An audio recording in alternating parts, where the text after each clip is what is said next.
welcome. So you're in the housing session. Hopefully that's not a surprise to anybody.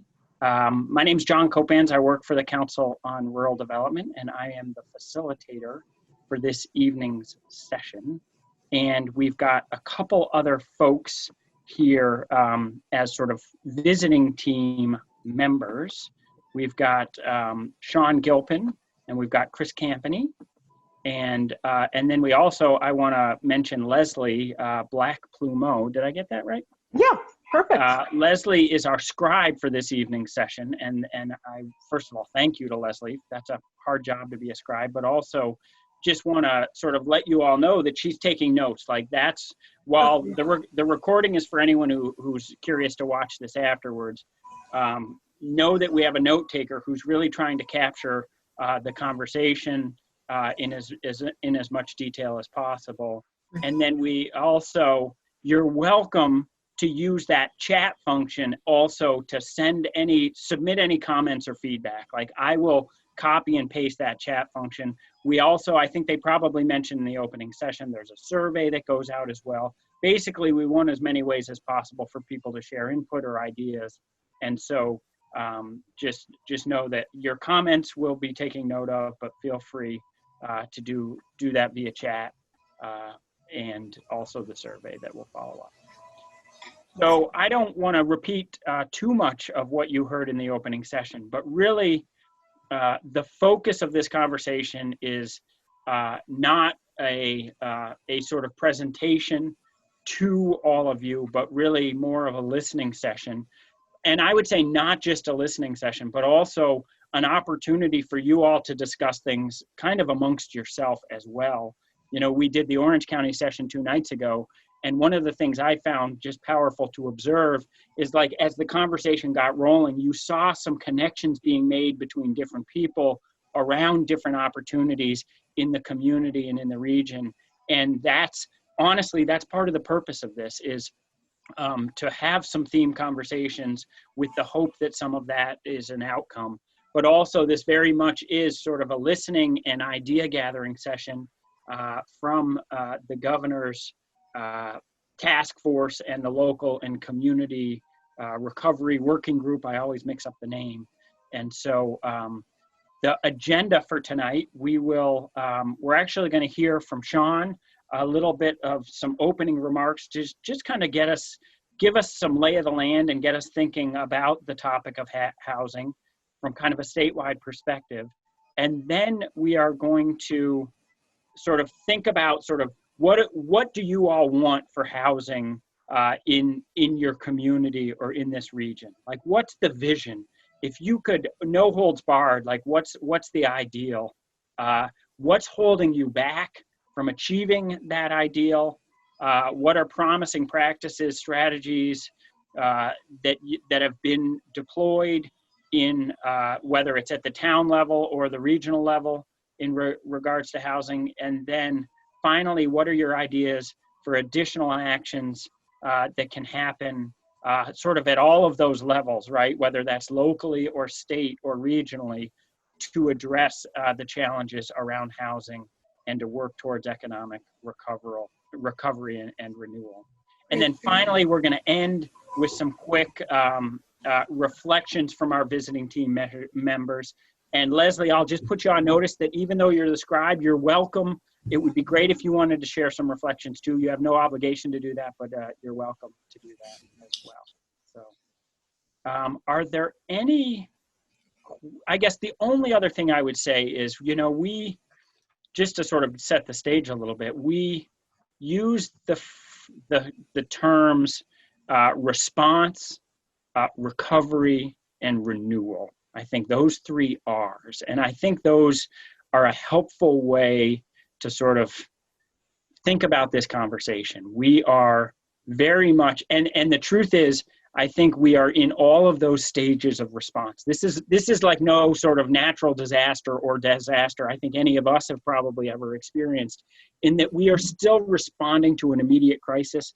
It's not over. In fact, it feels like we may be heading into some tougher times as we head into the fall, and people are still very much in need, right? So we are in that response mode.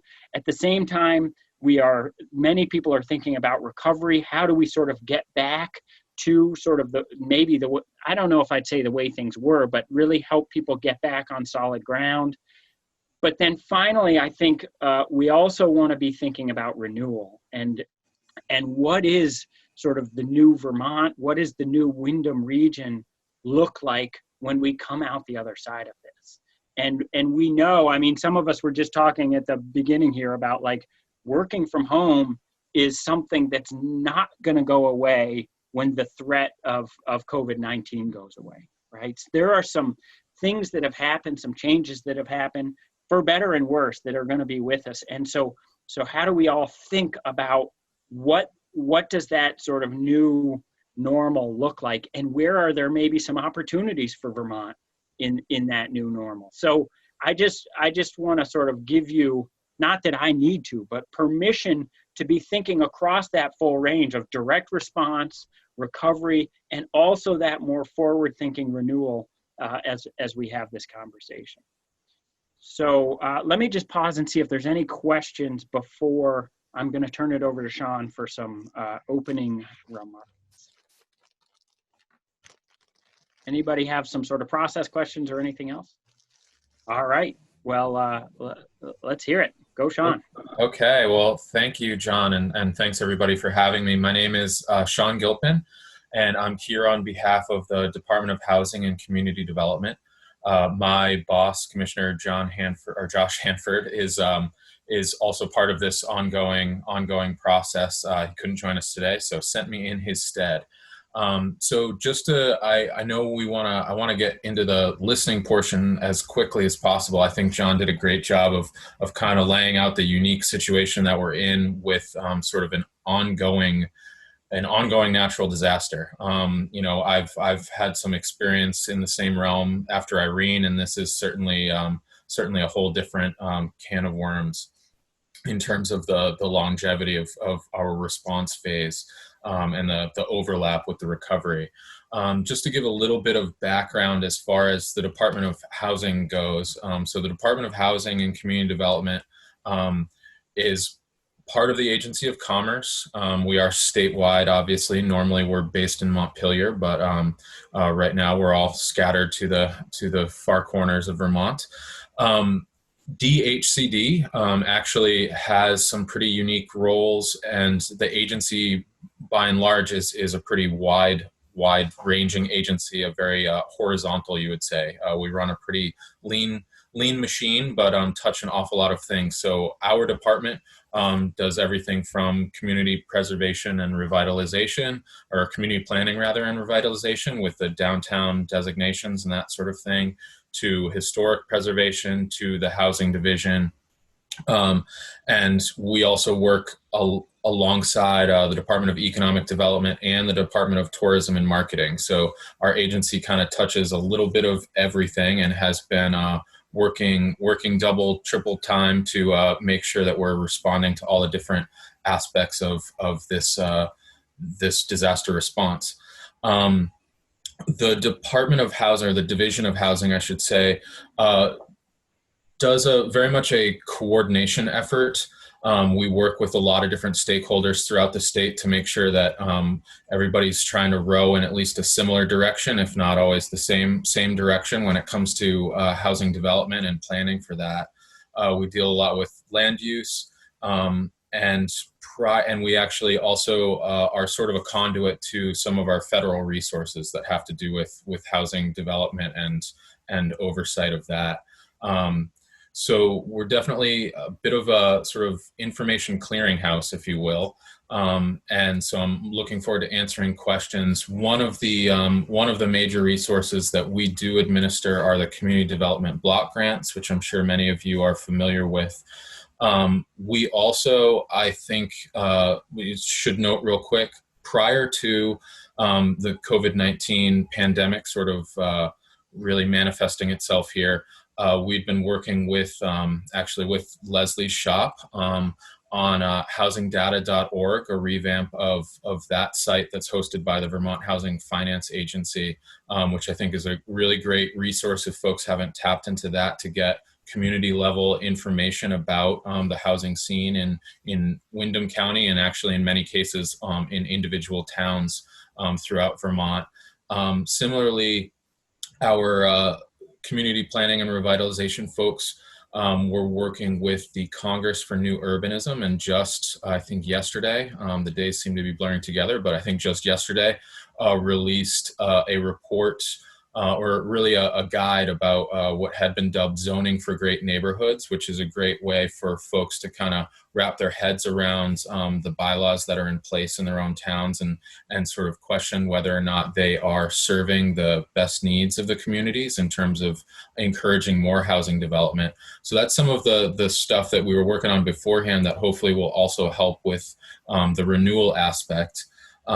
And in addition to some of the response, we've actually been, neck deep in some of the coronavirus relief funds to address folks who have not been able to pay rent, who have not been able to pay mortgages because of some of the COVID-19 reaction, and working closely with our colleagues at Sue's shop and AHS and their wide stable of stakeholder groups. I think it's important to point out that in a matter of weeks, we actually interrupted homelessness in the state of Vermont and made sure that everybody who was interested in engaging had a place where they could stay sheltered. Because as we know, I should have started out by saying housing is important for every aspect of our lives, and I think has really come to the fore as the nature of this pandemic really shows that without a safe place to shelter, you really can't move beyond that. So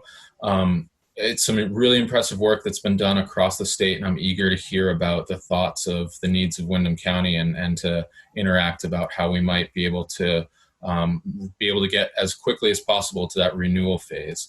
So I will leave it at that, and turn it back over to John. Thanks, Sean. Sure. I just shared that housingdata.org link. Perfect. For anyone who's interested. That's in the chat. So I should have said specifically the community profiles section of that site, because there's a few different things on there. Excellent. Super.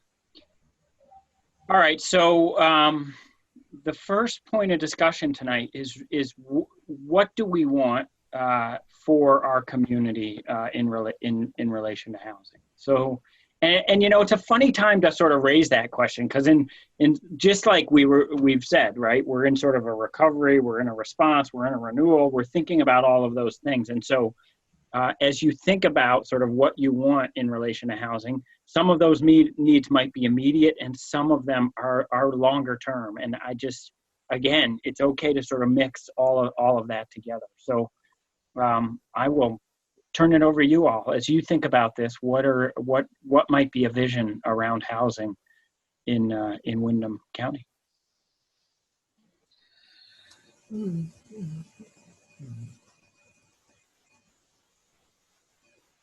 Okay. Well, I just have one little thing to kick in the beginning. As we're trying to plan developing an organized vision for future housing of our communities, one of the biggest problems that I know that the older people that my organization serves, and it's pretty universal, transportation is the biggest block to people not being isolated, to accessing healthcare, to accessing food, to accessing jobs.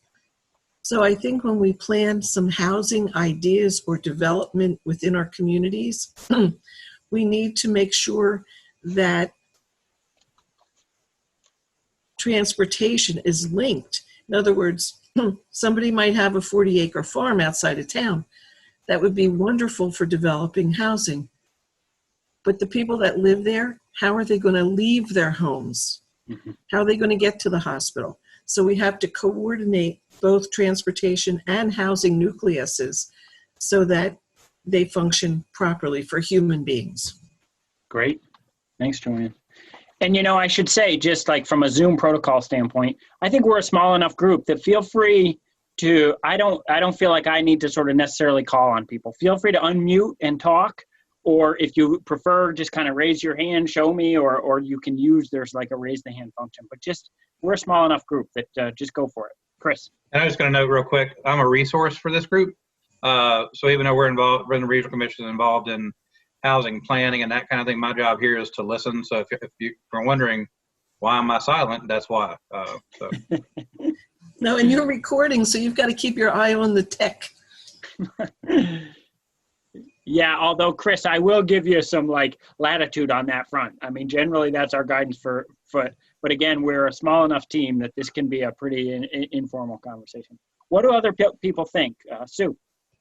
I was gonna say the same thing to Chris. Like, I was pleased to see you here, and we've been part of lots of conversations around housing. So you have a lot to share and a lot to offer. So please speak up. I will say, and I see David McManus is here. I don't think we've met personally, but we've been involved, and Chris as well, in a kind of imagining the Winston Prouty campus, which is a 120-acre campus, some big amount of acres here in Brattleboro. And so through that process, and coming from human service world and nonprofit world, it was very eye-opening to think about the assets of a downtown location and its proximity to lots of shopping and transportation, things like that. So there's a lot of exciting, even before the pandemic, there was some exciting movement, and the campus is not primarily cited for housing development per se. It's really going to be a hub of lots of activity around families and children. And, but in bridging the sort of, the emergency housing, it's the site of, or until this year, the site of the winter homeless overflow shelter that Groundworks runs. And so, I think the thing that the pandemic has highlighted and exacerbated is the stuff that was problematic before the pandemic is just that much more problematic. So I'm not sure we're learning anything new necessarily. I would say, I certainly come at the work with like the housing is healthcare frame of mind where, yes, if we can put a roof over people's heads and a housing first perspective, we go a long way to helping them stabilize. And I'm also part of the continuum of care group, which is the housing and homelessness group, which is around, we need a continuum literally of services and housing options and, good, affordable, stable, healthy housing as well. So I don't know what I'm saying. I'm saying a lot of things, but there's energy in the community around housing issues. And what I've been, I think, encouraged by even before the pandemic and certainly through the pandemic process is the willingness of lots of different partners from lots of different sectors to come together and kind of problem solve. And I love, I see people here from Wilmington and Dover and Rockingham, I think, and, all over the county and the region, and which is really exciting because I think we haven't had an opportunity. The COC theoretically is that place, but isn't necessarily reaching all corners of the county or the district. So, I would love for this to be the beginning of a more inclusive conversation about what housing looks like in every corner of our region, particularly given what Joanne said around, workable, usable, functional communities that meet people's needs. So that's all I'll say. Great, thanks. Laurel. I'm Laurel Green. I live in Bellows Falls. I'm part of Sustainable Rockingham and helped start the Rockingham Help and Helpers. And today a call went out to find tents for a couple of families who are trying to get protection from these rainstorms. We're still dealing with very basic housing needs here as part of the response, really, still to COVID. And by the end of the day, a couple of tents were scrounged up. So those two families have protection in case we have a storm again tonight, But when the Sustainable Rockingham folks have talked about housing, we're really, the vision, John, you called us to what is the vision? And it's that every single family, every person has secure, long-term, safe, warm, energy efficient housing, and that it's such a basic need, it's such a basic right that our communities need to figure this out for every single person who's here. If we don't do that, we're really failing ourselves. Great. This is Tabby from Dover. I'm one of the bandwidth challenged. One of the consistent issues that we've had is employee housing. We're a resort town, and there are a lot of businesses who say we just can't get employees because there's no place affordable to house them. Now, this would be not only from businesses who want to hire full-time people, but also the resort, which is heavily seasonal. I don't know what's going to happen with our imports that we usually get this year, but people have been jammed into, I'm going to call it a party house, for lack of a better phrase, but all over the place, which as ZA, I mean, I do see problems with some of those houses, but there is really very little available in any kind of an affordable range for workers. Yeah. We've got, very heavily second home and high dollar, and I'm also coming up with a way to try to deal with the short-term housing. So housing that was available, now people are turning into short-term rentals. How that will change this year with COVID, I don't know, but it really is challenging. Property that would be accessible to our mover system, getting to places, is priced way out of reach for any developer to reasonably look at to try to build something, unless it was a high dollar, high end type of a set of units.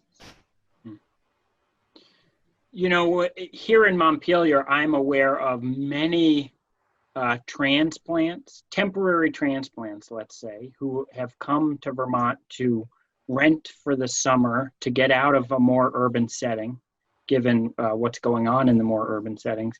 Are you all and I wondered to myself, what's that doing to our local rental market?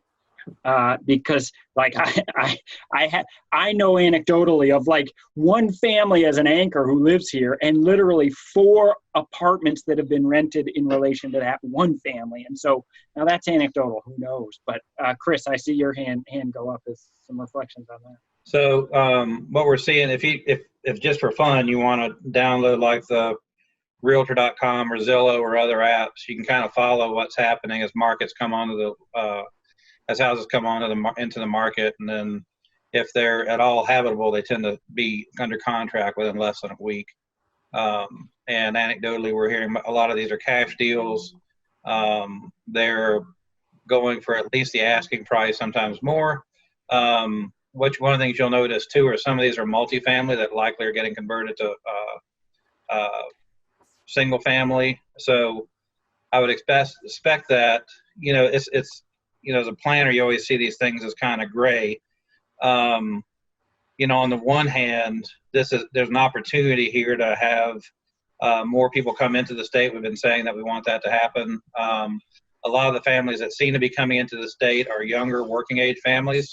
I've heard rumors, I don't have any numbers on this, but I'm hearing rumors of increased enrollment in schools from people coming in. I anticipate that what you'll see, just so folk know, some of you have heard me say this before, but I was Deputy Director of Planning for Orange County, New York after 9/11, and we saw a surge of population after that. And I understand that Vermont saw some increase in population and people moving here too, but understand this is an event and a host of a number of different events that have affected all of the Northeast megalopolis. This is not like 9/11. This is a very different event, much longer run event. And like the number of people who've come here and are working jobs remotely and are not necessarily intending to ever go back. I think a lot of people who you see in second homes, this is going to be their primary home in the city, and the home in the city will become their secondary home. We saw that. I used to live in Louisiana and Mississippi. You saw that after Katrina, where people would leave New Orleans for their second home, their camp home. That would become their primary home, and the home in New Orleans became the place where they would go on vacation to. So who knows how this is going to pan out, but in the immediate term, I think what we're going to see is increasing housing pressures. I think I think you're also going to see increased rental pressure. Some of the short-term rentals may stay short-term rentals, or maybe all of them. But some of those may also, it's clear, especially if you look in the Dover area, it looks like some of those are going onto the market and are probably being marketed as single family homes for permanent residents, not necessarily for Airbnbs. The other thing that we're hearing, I have a colleague who's actually helping with this process, Margot, her husband, I don't think she'd mind me saying this, he works on intergenerational transition of farms, and they're seeing farms sell for what are probably inflated prices, probably not for people who are intending necessarily to be active farmers. Maybe they'll become that when they get here. Whether they're intending to subdivide or not, who knows, but it's people who have the means to buy the property and do that. So I think in the immediate term, we're going to see our housing crunch.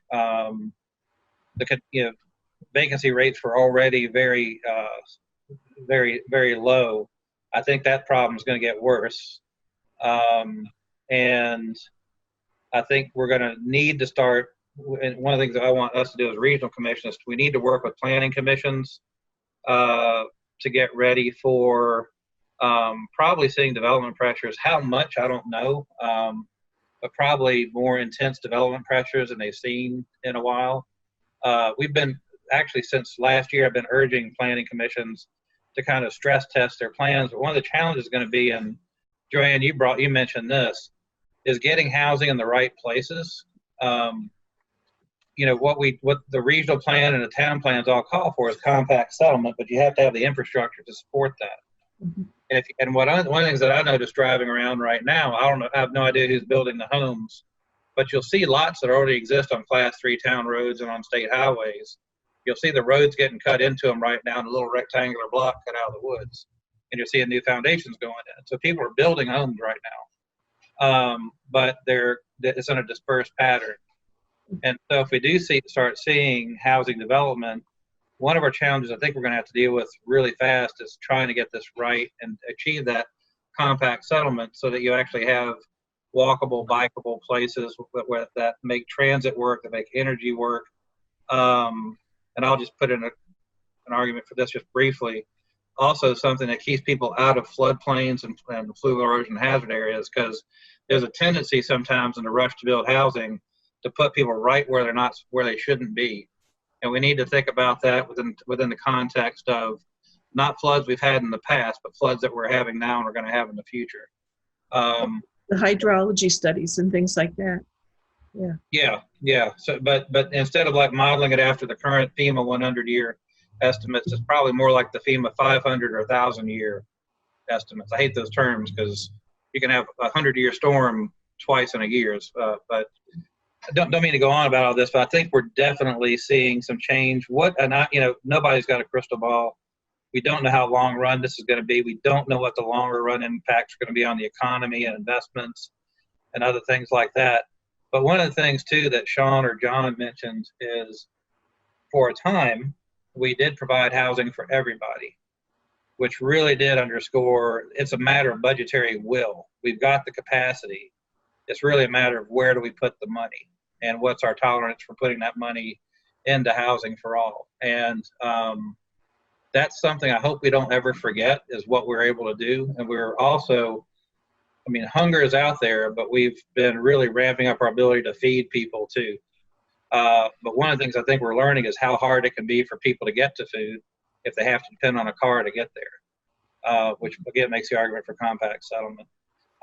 One very quick last thing. I think one of the conversations with the racial equity and justice issues that have emerged, I think it's been a real wake-up call for Vermonters to both see what the issues are and how the state can respond to those and how the community can respond to those, but also attitudes that exist in our community. I think sometimes it's easy to think that Vermont is immune to racism and systemic racism and racism in our structure, and equity issues too. I would really like for the regional planning commissions as a group to work with VLCT to really begin working on training with towns about what is systemic racism and how does it manifest itself in everything, including housing policy and land use planning policy. because almost invariably what you'll see when you start seeing development pressures is people not wanting somebody moving into their community.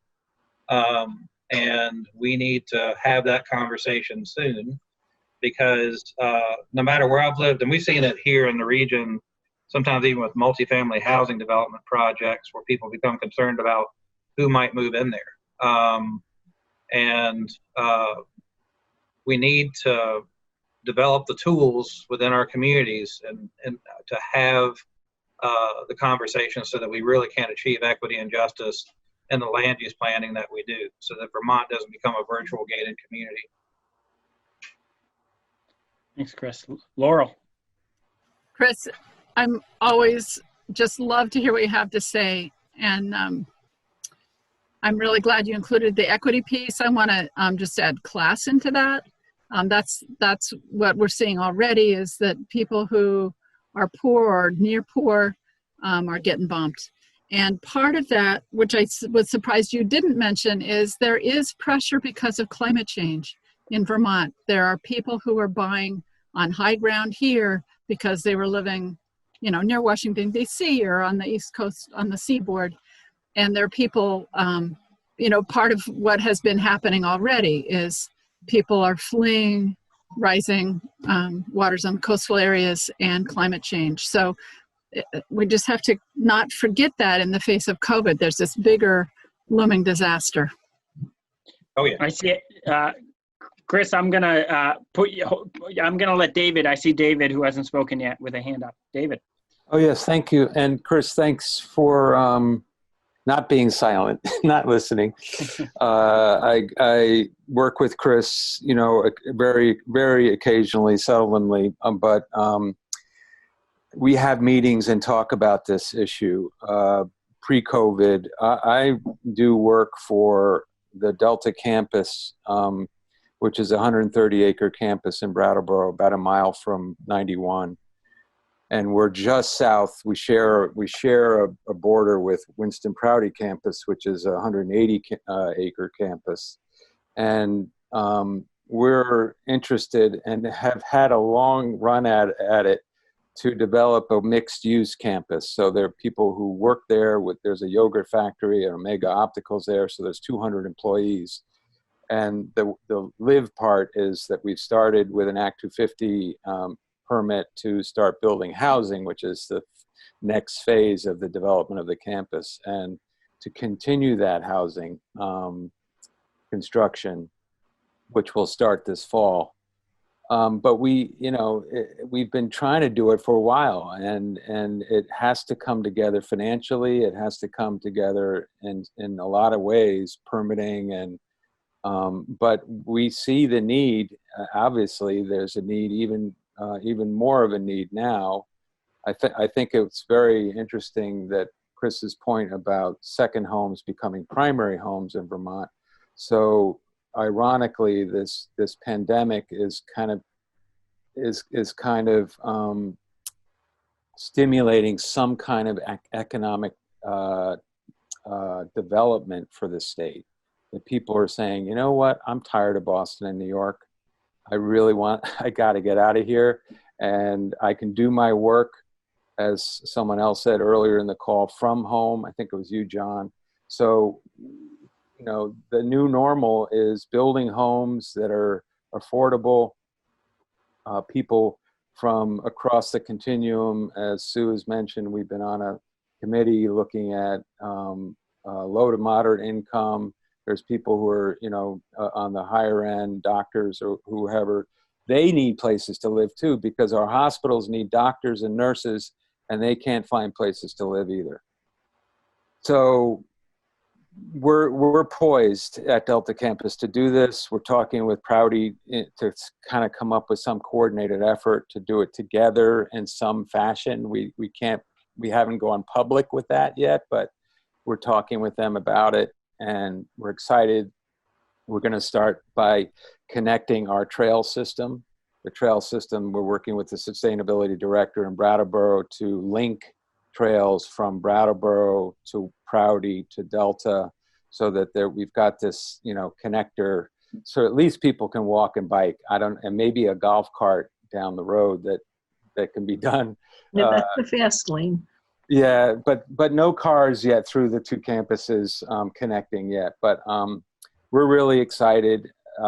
It's a tough time for everybody. We're in a pinch financially. Everybody is, to build these houses. So we just try to do the best we can. But we're going to do it efficiently. We have, you know, Act 250. We have to meet all of the guidelines of Act 250, which is very strong in, you know, how we build with resiliency and efficiently and with renewables. So we're very keen on doing that all together too.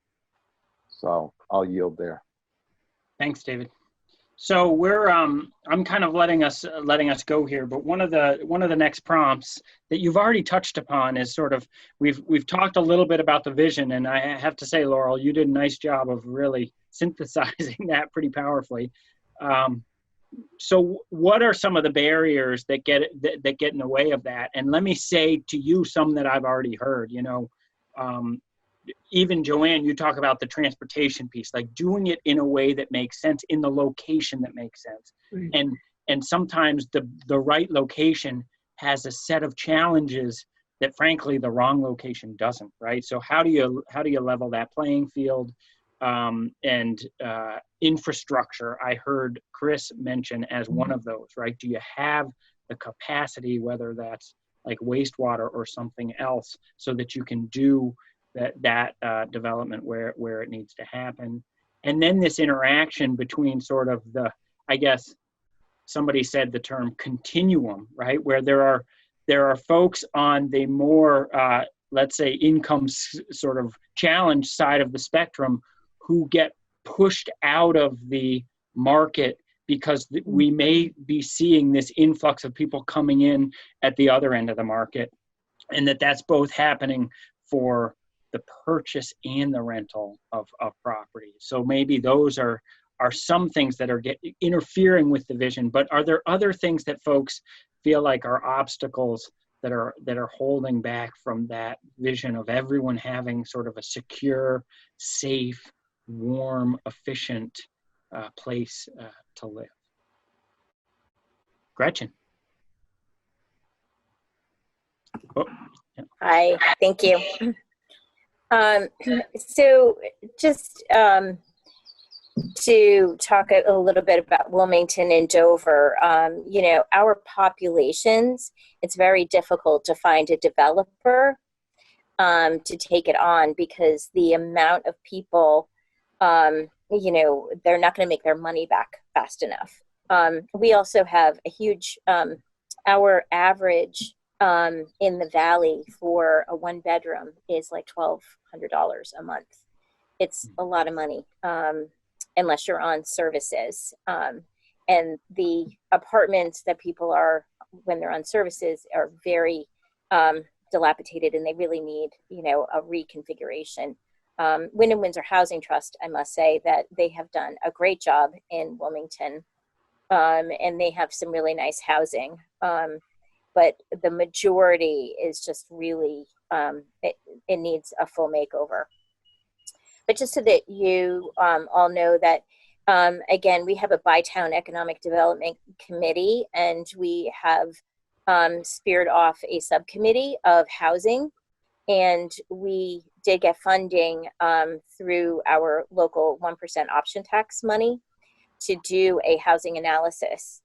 And that was completed actually in December. And we were working pretty hard moving, you know, all of the goals forward on that until, of course, the pandemic happened. But, you know, it's great that we are bonding together in this because collectively we create more numbers. But really the housing analysis came out to be that we really need some senior housing and we need workforce housing and some decent affordable housing, which kind of goes along with workforce.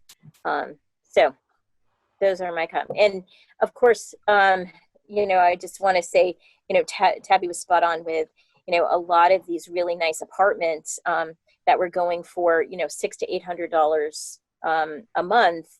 and they were living, next to the mountain and going to work there, they don't exist anymore because they have turned into short-term rentals, and those were nice apartments, and now they're short-term rentals. But that could be changing, but I'm not sure. I think a lot of people like that extra income, and they're making more money, and if they're living above the the apartment or below or whatever, it's nice not to have a permanent resident there. So just my food for thought. Great. Thanks, Gretchen. Are there other obstacles that people want to name before we think about some promising practices? Other obstacles? I'll just piggyback on what Gretchen just said around affordability. I think there was I think the housing wage is $23 an hour. Before it was even that high, I think in the Windham region, previous to working for the state, I worked for the United Way, and, we were doing some, income work, and, I think 2/3 of Windham County doesn't make the housing wage. So that was before the pandemic. So I can't imagine. And yes, there's an influx of folks from away and elsewhere that can come to Vermont and work remotely and and be paid an urban wage. But that's not who's here now. And that's leaving a lot of people behind. And so that's a concern. It's affordability and wages.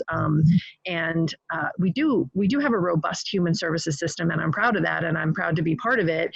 And our goal, even in the Agency of Human Services, is for people to make enough money to sustain themselves and their families and their lives. So we want people to move off of services and benefits whenever possible, and want them to be there when they need them. And there's a stagnation there that really is untenable in terms of wages. So. Got it. Joanne, did I see you with something? I thought maybe I sensed that you had something. Every time I hear something, I go, "Oh yeah," but no, that's right. I'm soaking it up. So, what are some promising practices or strategies that are emerging, whether it's at the town level or the regional level, in response to housing? I mean, we're kind of hearing some. David described it. Whether it's Winston Prouty or the Delta campus, but are there others? And honestly, it feels like we heard it when you described that moment in time where we said, everyone's going to have a roof over their head, right? We proved, as Chris said, that it's possible to do that. So, but are there other promising practices or strategies that folks want to call out? Well, what about the shared housing movement, mm-hmm. where a lot of people that maybe have a big house, and then their family grows up and moves away, and they find themselves still living in that house. And Anne Marie Pluhar has her shared housing movement and things like that. Mm-hmm. I think that is something that is not the final fix, but I think as an interim transition, that's something that maybe more people should look into. And if there's a way that regional planning could get involved in it, and maybe systematize it so that more people could understand it and perhaps use that and buy into it. And then once we get that started, and then the next step is another way of, I'm sorry to say this, I really think to solve this problem, we're going to have to change our building codes. Because right now the building codes are built for nuclear families living in single family homes or commercial buildings. And I think to be creative, if we could rebuild our building codes to accommodate not high density, but multi-unit buildings that are integrated into the town landscape, semi-rural landscape. I think that could be extremely useful. Thanks, Joanne. And I think what you what you just called out there is an obstacle. So definitely we'll get right that Yeah. building codes can sometimes Yeah, narrow the options. yeah. So, Chris. Just real quick, yeah, Joanne, one of the things that document, and we can get this out to everybody, the zoning for great neighborhoods, or I forget the exact term, but what Sean was talking about, one of the things it gets into is like some of the zoning bylaws are antiquated and actually defining who can live in a home. Like it talks about like relationships and that kind of thing, which it really shouldn't. One of the challenges that we're going to face, though, probably with the home sharing is, and until we get past the pandemic, is there's going to be nervousness about having multiple unrelated people. But this is going to be an issue. This is going to be a challenge. One of the things we're going to need to think about this in terms is there are immediate needs that we've got to address. But this is also going to be a marathon, not a sprint. I know you guys have heard that, along with unprecedented and everything else. You've heard this 1,000 times. But, we're probably talking 10, 15-year recovery. And just all kinds of changes in behavior. So that idea, while it may be challenging in the immediate term, is definitely something that should be looked at as part of the longer term solution. How do we live with each other? How do we live in proximity to each other? One other development that I just want to share with folk as a bright spot is Vernon is actually planning a new village center. They've already done kind of a conceptual plan for the area. Basically, if you know where the town office is, it's that kind of triangle between the town office and school. Actually, basically developing a new mixed-use village center with housing, and but they've applied for a grant through the U.S. Economic Development Administration to look at how would you tie that new village into reuse of the Vermont Yankee site. And so if they're successful in getting that, that would be a logical place. And Joanna, it would also fit your model about then you have that compact settlement, similar to what David was talking about with the Winston Prouty kind of new neighborhood, where you have these transit ready, transit designed, walkable, bikeable nodes where you have hopefully it would be designed well, be very livable, but it would be a way that would allow people to live without cars, because cars are really expensive to maintain.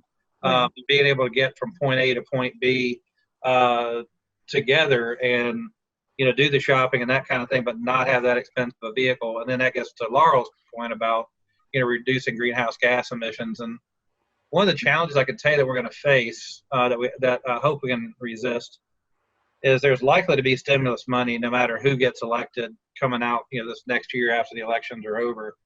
I would look at what's really been passed right now as hole fillers. They're not really stimulus money because right now people are just trying to make ends meet.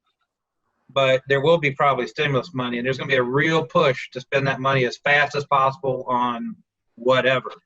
And that's where sometimes you invest money in things that just don't make a lot of sense. Yeah. And so if we can get ahead of that thinking now about what would actually make sense, where should housing go, what kind of housing would look like, what kind of infrastructure investments do you need to make, and that would include the transportation investments.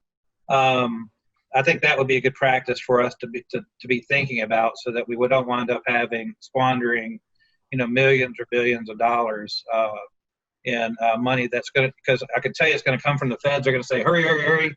And our legislators are going to say, hurry, hurry, hurry, because it's just the nature of us as human beings. But it's something we're going to need to be mindful of.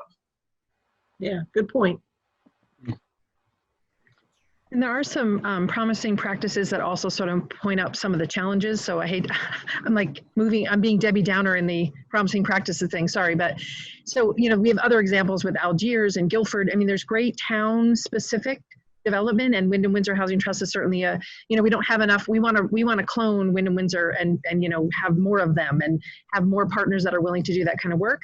But I think we're stymied a little bit, and Chris is, and his organization is sort of the antidote to this, I think, but doesn't necessarily have the capacity, is when we go town by town by town and we don't have county government and we don't have a way to replicate and leverage and have consistency across our region with these promising practices, we can't replicate these quickly enough when you have to go to, and I'm talking about things I have really no idea about, but I imagine, and I've heard, when you have to go to your town zoning board and you have to go to your town, all these different committees, the process is so daunting. And from the human services side, it's a foreign language. So I think there is some silos that, we have to mention silos in every meeting, but, I think we as a region do a really great job with some of those. And we have some really interesting practices. Like we have an organization called Brattleboro Area Affordable Housing that promotes, people creating apartments in their homes, right? And it's money, and you get a little bit of money, and it leverages some private resources. We have some of those public-private partnerships, and that's wonderful. But I want a BA in every town, and I want a Windham region. We want more of that stuff fast, and we want public-private collaboration around funding and development. And I think that's a space where it's really sort of alienating when you don't know how to know how to navigate through to create something. We can have all the ideas in the world, but it can be really challenging. And I think this CRF money is a great example, and bless ACCD managing, 48,000, different grant programs and how many millions of dollars. It's a great problem to have, but as somebody keeps saying, it's short-term money to fix a long-term problem. And so we're trying desperately and we're being really innovative around how to spend that money, but it's doing a little bit of a disservice to a really entrenched problem that is exacerbated by some of our systems. And so I am outing myself as somebody not from Vermont right now. I'm from New Jersey. And not that other states are doing this stuff better, but I think there's also a little bit of I think our Vermont uniqueness gets in our way sometimes, and the way we do business and the way we operate and our culture around the Vermont way can sometimes not be in service to the things we want to do. So.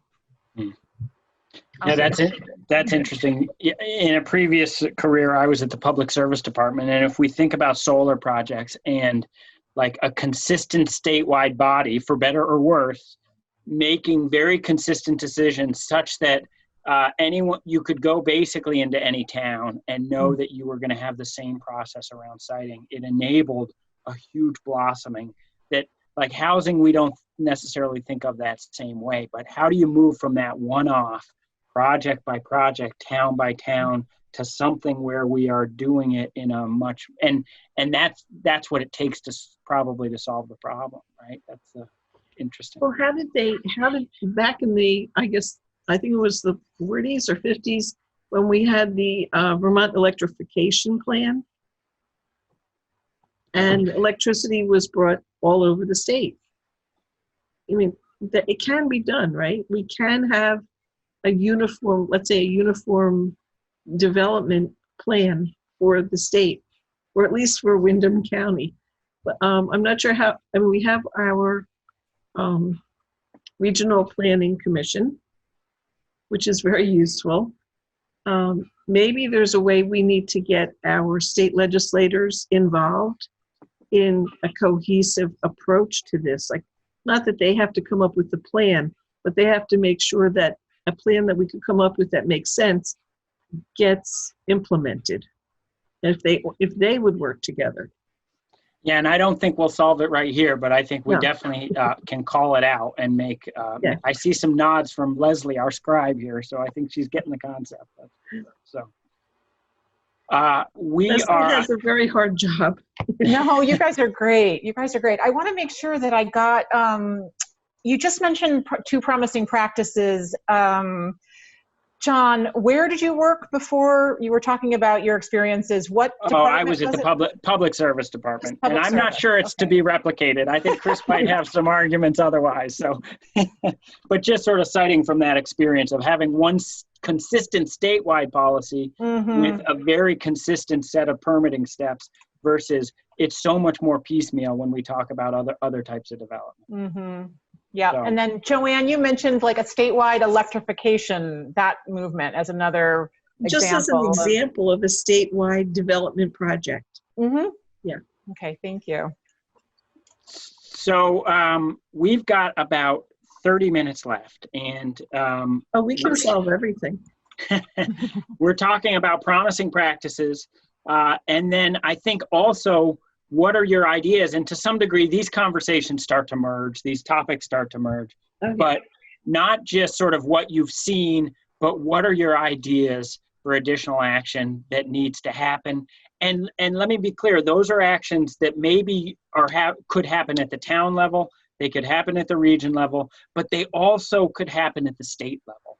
And we kind of just did that. We talked about, gosh, if there was a way to be a little more uniform in terms of how to site certain housing, and believe me, I know that conversation is very much alive in terms of Act 250 and whatnot. But so as you think about what are some ideas to address some of these challenges, what might some of those be?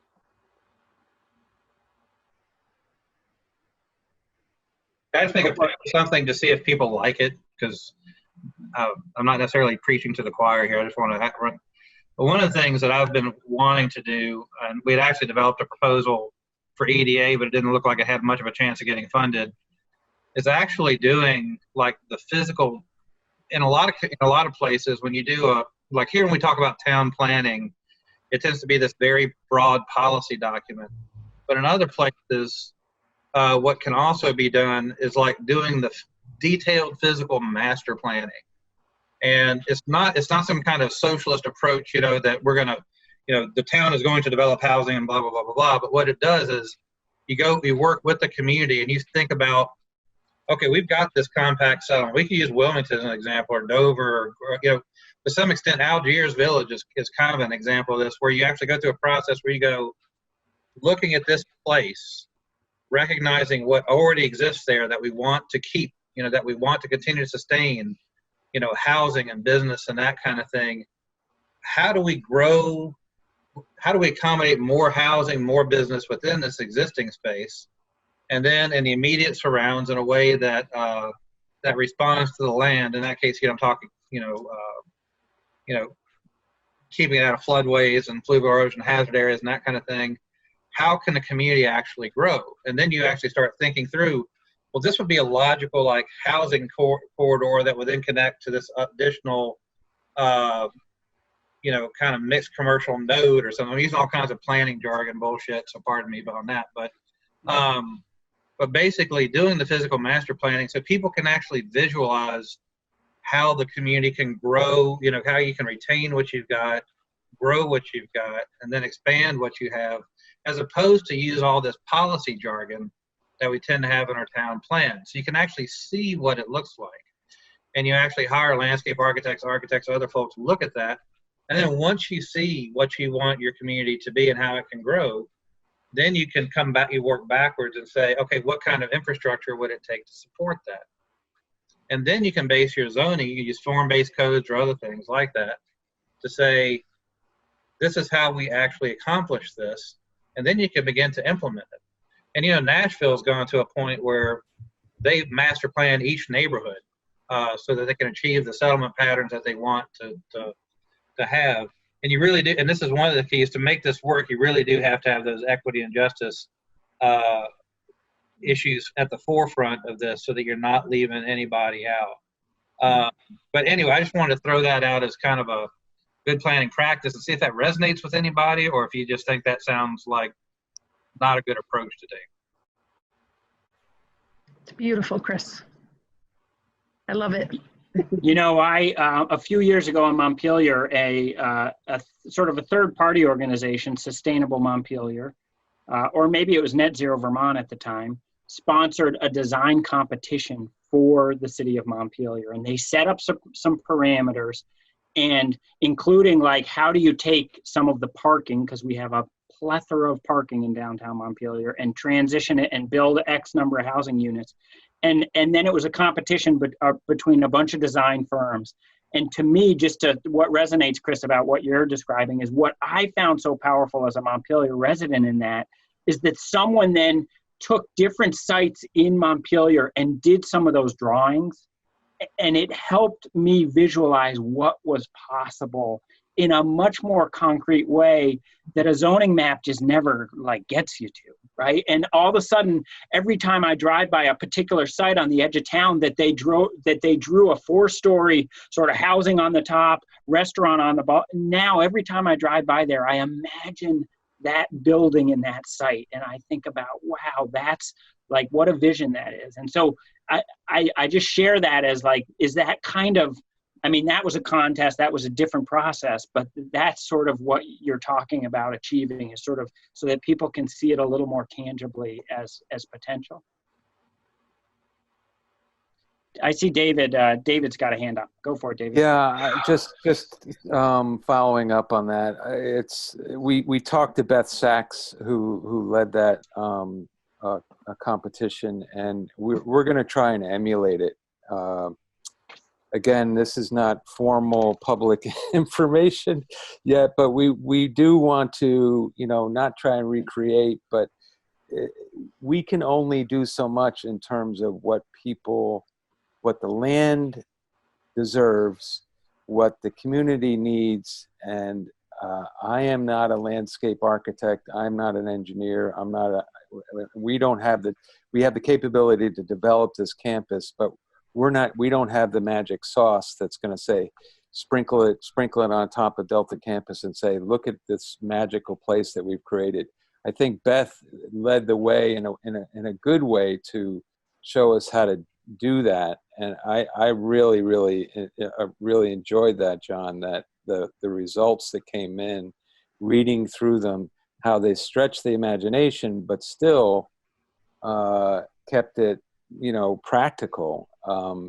So I think that we're going to try and do the same thing with Prouty. It's just early days, early stage conversation, but I think that's kind of where we're going to go with it. Do other people, I didn't mean to sort of step in, Chris sort of posed to the group, I'm an outsider. Other people sort of, Sue, I guess you had a positive response, but other people, other sort of reactions to that concept? Laurel. Well, I also would love to see that happen. And the second I think that is like, my select board is going to be saying, where's the money coming from to get designers, to pay architects to do this work? That's the bottom line on everything here in Rockingham, is where's the money going to come from? Yeah, I think that's where state can help. I think that state agencies can help with grant funding that can support this kind of effort, a design competition. I can share. We actually developed a proposal with Bennington County Regional Commission, kind of taking a Southern Vermont approach to this. It's just there are so many other proposals going to the U.S. Economic Development Administration now for their limited pool of funds that it wouldn't be very competitive. The proposal that went in for Southern Vermont is really focused on getting businesses back up and helping them with their planning to get back up and running again. Which makes total sense.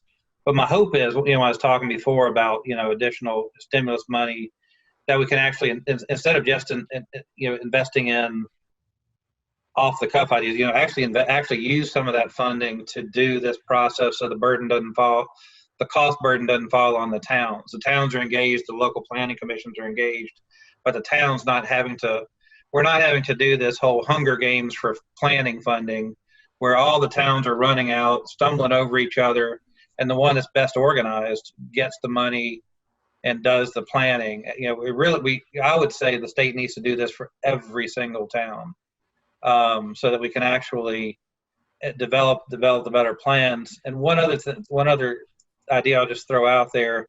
In a former life, I've been everywhere, but when I was deputy director of planning and zoning for Calvert County, Maryland, one of the things that I was involved in was the streamlining of the permitting process. It was a very archaic process, out of date, and you really couldn't track where your permits were in the process.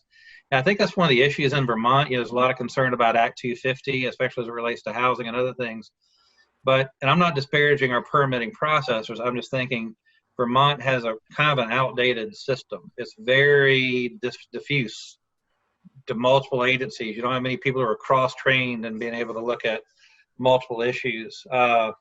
And I think one of the things that we could do is just have a conversation about what would more modern, and I'm not talking about processing, permits like widgets, but, everything still gets its review. You still have the proper due process and other things that need to happen, but just actually modernizing the system can help. The county where I was at in Maryland, we probably would process in a year more housing units and retail square footage than Vermont probably sees in 5. But it works. But I think there are some efficiencies that can be had while still maintaining the integrity of the policies that Vermonters have supported, over many years. I think so. Sometimes I think the policies get tripped up on the process to actually do the permit implementing. And I guess I know, Gretchen, you have talked about this a good bit, and Sue, you were talking about it from an Agency of Human Services standpoint. Just greater clarity so that when you put in an application for housing or something, you tend to know if that's going to be a successful permit or not, because the rules are really clear and the guidance is really clear as to, like, if you do these things, if you comport with these regulations, you will get a permit, and you'll likely get it in X number of days. That kind of predictability. So, yes, I agree with you. I think that is, the key piece is Act 250, but also on the local level, these planning commission members, I love how they volunteer, and the development review boards. But I just don't think that they have the training and the understanding of what they are deciding on. And it becomes very complex and complicated. And then people start walking away from projects because they can't get them through and they can't get a straight answer. And so yeah, I mean, and it would be great to have a real strategic plan on, housing for each town. That would be amazing. But getting people there is the other piece. Thank you. All right, we've got a couple minutes left before I'm actually going to go around to the visiting team and hear some reflections back to them. We've had a few folks, we have some late joiners here who I want to be sure have an opportunity to say something. I know it can be hard when you haven't heard the whole conversation, but and then there's a few others who are on who haven't participated. So I want to sort of pause. I'm not going to call on anybody, but just pause and see if there's other voices who want to come into this conversation.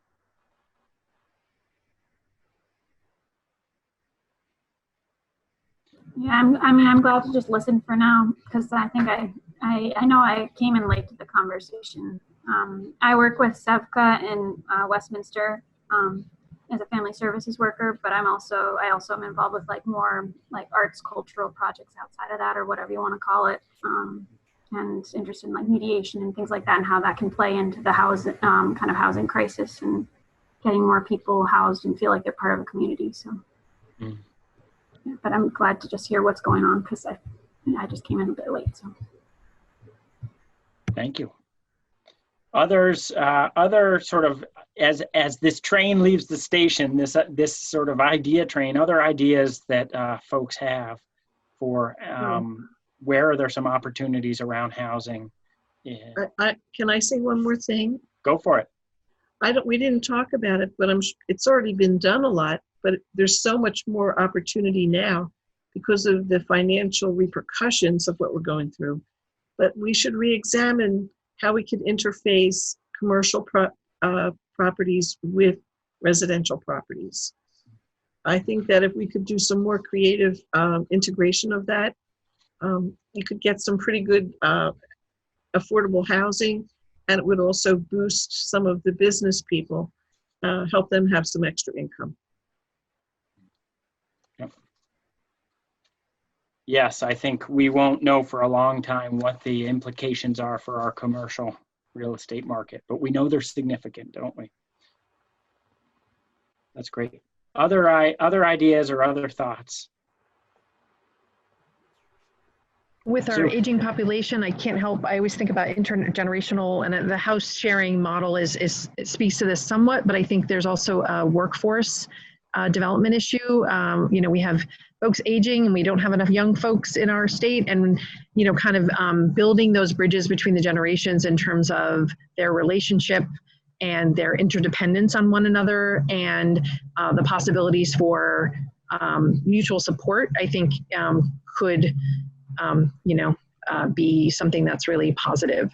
You know, just building bridges between a younger and an older generation in terms of skill sharing and learning from each other. I think the pandemic and the mutual aid groups have been a beautiful example of this. And there's lots and lots of examples pre-COVID. But I just think there's opportunity there, and there's maybe ways as an aging, we're the second oldest state in the nation, I think, or something. I think there are ways that we have to be mindful of the realities of that and how to help folks who are aging and maybe can't maintain a home themselves to sort of just be more proactive around that process, or maybe they can with support, and there's aging in place, and that's beautiful, but you know, it just feels like there's sort of something in between what we have now and what we could have that we haven't fully developed in terms of really thinking of a intergenerational and a multi-generational approach to housing, and not necessarily even services, just sort of support. I think you're onto something. At one time, I actually designed an agriplex, which was a living system, and part of that was people who were older could be there. They're multi ages, but one of the important pieces, if you have housing for the, say, 55 and over, whatever, I think it is important. You don't want to isolate people according to their age. That's very stifling. But one of the things we could do down the line, when you're making these new little towns and all these new development things, we need to get young people to come into the state. Rather than giving them $10,000 to come and start a business, which you can't do on $10,000, why don't we provide housing for them? Like, so we don't want only older people in some places. So design it so that there can be free apartment space for some nurses, people that, can function together and have, maybe a children's daycare center on the same site. I mean, there's so many ways that you can mix people together that make it more productive for everybody. And I love your idea. And also, I'm not sure, did anybody mention accessory dwelling units? I think that's what they're called. Yeah, that's Anna Marie. Where, like if you, no, she does shared housing. This would be something where people could add on to their houses, and, Sure. Probably for some places that are zoned. True. And these could be, like apartments, and, create, Yep. housing for other, for people like for the elderly, or vice versa. The Asian Absolutely. population. Yeah, That was in our. That's a good, let's put a pin in that one. ADUs, and there's a whole host of strategies to help sort of facilitate and enable that, from zoning to probably a bunch of other things in terms of how you make it possible so that it allows people to stay in their home. It allows an increase in density. It's right. There's a whole set of benefits from that. And that is covered in that thing that I'll get around to everybody. John, I'll get it to you. You can send it to the world. That zoning for great neighborhoods, that was a big piece of that, Gretchen, was making sure that you actually allow for it. I'll just say just another issue, and not to keep going back to water and sewer, I know those are not real sexy topics, but once you get beyond the watered and sewered places, like Wilmington and Brattleboro and Bellows Falls and Dover, and actually Dover right has water, has sewer, but not water, right, Gretchen? That's right. This is Tabby and Dover. Yeah. Some of Dover has sewer, but not all of it. Right. But one of the issues that once you get into all the other villages that don't have water or sewer, you basically can't add a single dwelling unit. And then, like, you look at other existing properties, like here in Newfane, the owner of the old Newfane Inn passed away. So that could be an awesome opportunity for affordable housing right in the center of the region, where you can walk to the bank, walk to the market, walk to the hardware store. But no, I don't think anybody knows where the septic tank for that thing is. And I'm not sure if it will be, so. Hopefully they have one. But you know, that gets back to that infrastructure issue, and there may be. I just want to say we're not necessarily talking about conventional water and sewer systems. There are probably soil-based solutions, you know, distributed wastewater treatment systems that are that are managed as much as a matter of policy as they are actual infrastructure. You know, where you have some kind of entity that's making sure they're pumped and inspected and repaired and that kind of thing. But we've got to do that because otherwise it's going to be really hard to let people age in place. You know, create new places for people to be able to afford to live in you know, throughout the region. So that's another issue that we need to get a hold of. Great. All right. At this point, we got a few minutes left, and I just want to I want to give our visiting team a chance to provide some closing reflections. And so Sean, you've been listening attentively here, and I want to just give you a chance to just share some thoughts and reflections as we bring things to a close. Sure. Thank you. And thank you everybody for the conversation. I actually, I think it will be a surprise to no one that these are all issues that were, you know, being discussed well before our current pandemic. And there sadly is no silver bullet, I don't think. The one thing I would caveat that with, and my supervisors hate it when I say this, but raising wages would be one way to do it. But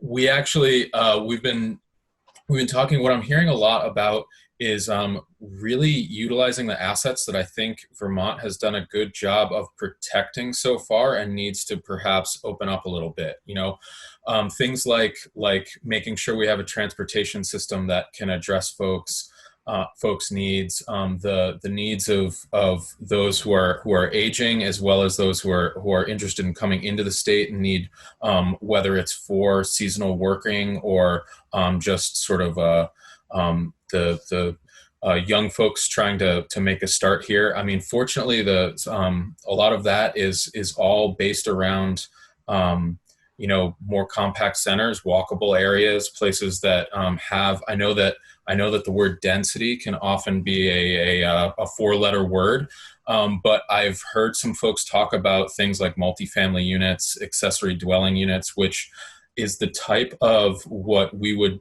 call in our wonky world infill development. So sort of incremental small things that does get to issues with developers needing to get you know, a return on investment, using smaller units and mixed use stuff, which was talked about as well, is all helps us get there. And I think a lot of it is centered not only on making financial resources available, which some of that is coming through. And I think even before, you know, in this most recent legislative session, I was shocked personally by how much attention was being spent in the general committees on both in both houses of our state Congress about housing as healthcare, housing as economic development, which I think is really really important, and also gets to you know, the issues of, frankly, discrimination and affordability limitations, I think, are a function of having available housing. It's much harder to discriminate, frankly, when when it's not a seller's market, and affordability the same. A lot of talk about planning and regulation, which also are words that sometimes become the third rail in our realms.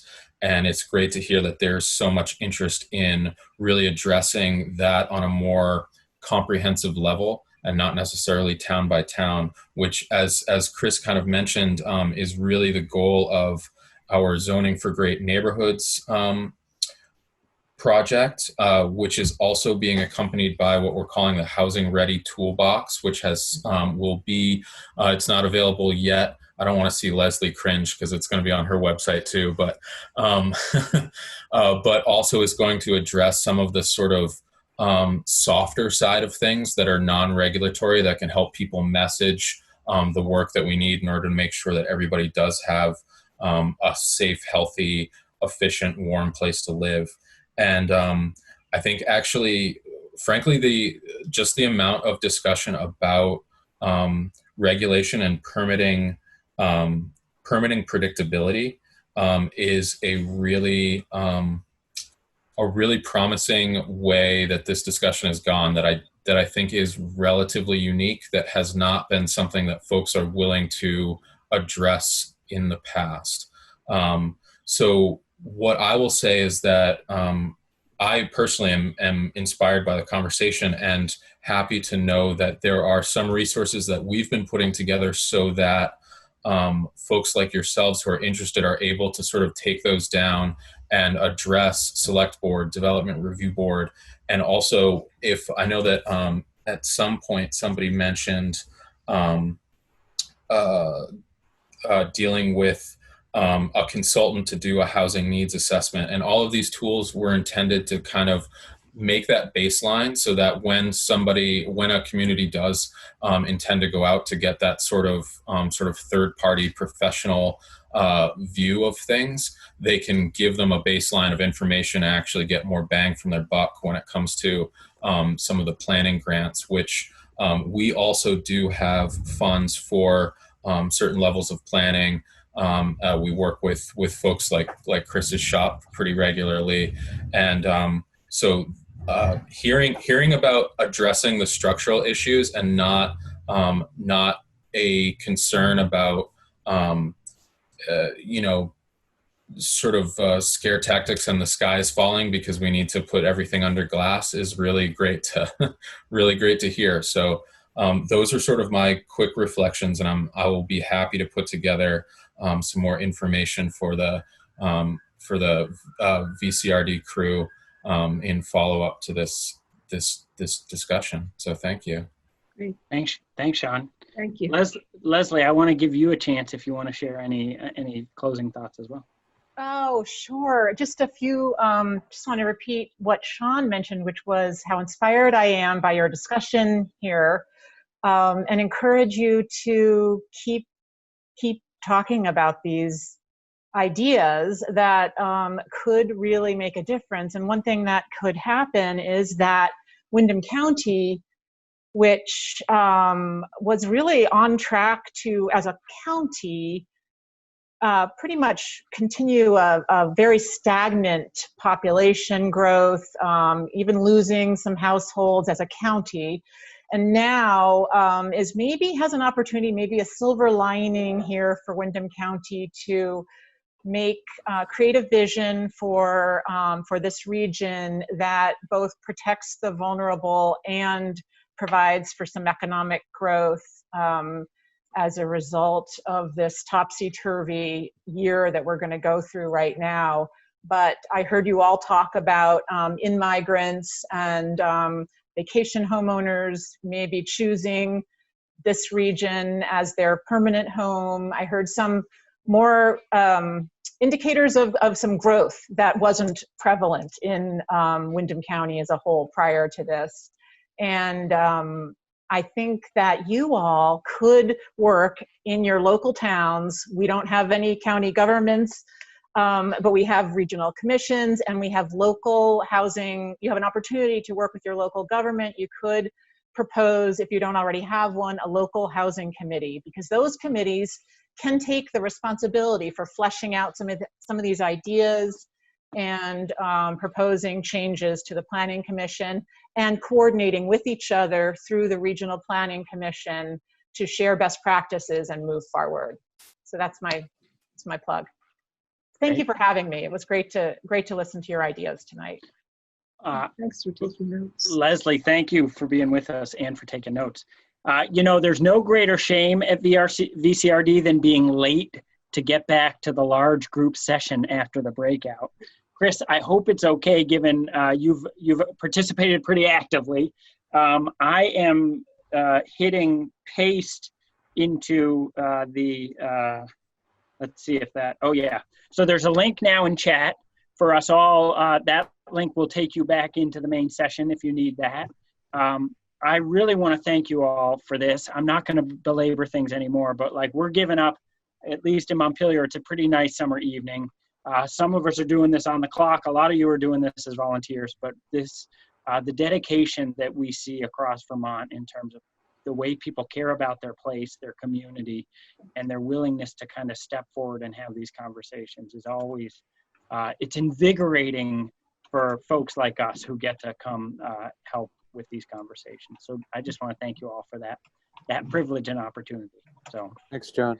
thanks, and we'll come to the closing session because we all have to summarize what just happened in all of these conversations. So you'll get to critique what I get right and what I get wrong. So see you over there.